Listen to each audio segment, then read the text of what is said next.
Hello all, welcome back to my channel. అందరు ఎలా ఉన్నారు? కథలోకి వెళ్ళిపోదామా? అనగనగా ఒక ఊర్లో ఒక రాజు ఉన్నాడు. ఆ రాజుకి ఏడుగురు కొడుకులు సరదాగా కలిసి అడవికి వెళ్ళారు. అక్కడ 7 చేపల్ని పెట్టారు. ఆ 7 చేపల్ని ఎండపెట్టారు. అందులో ఒక చేప ఎండలేదు. అయితే ఆ రాజు ఆ చేప దగ్గరికి వెళ్ళి, చేప నువ్వు ఎందుకు ఎండలేదు అంటే, గడ్డివాము అడ్డొచ్చింది అంటాడు. గడ్డివాము నువ్వెందుకు అడ్డొచ్చావంటే, ఆవు తినలేదు అని చెప్తాడు.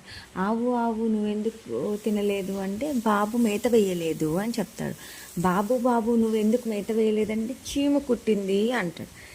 మళ్ళీ చీమ దగ్గరికి వెళ్తాడు.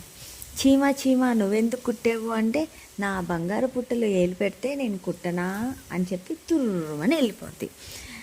ఈ కథ చిన్నప్పుడు మా అమ్మమ్మ ఏదైనా కథ చెప్పు అంటే ఈ కథ చెప్తానే ఉంటుంది.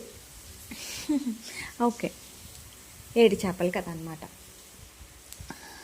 ఇప్పుడు నేను మిమ్మల్ని ఒక పొడుపు కథ అడుగుతాను. దానికి మీరు ఆన్సర్ చెప్పాలి. వింత కాదు, విడ్డూరం లేదు, అయినా అది వస్తే అందరూ నోరు తెరుస్తారు. ఏమిటది? చెప్పుకొని చూద్దాం.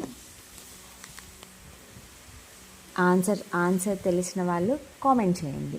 తెలియకపోతే నా నెక్స్ట్ వీడియోని చూసేయండి. Thank you all. Please subscribe my channel.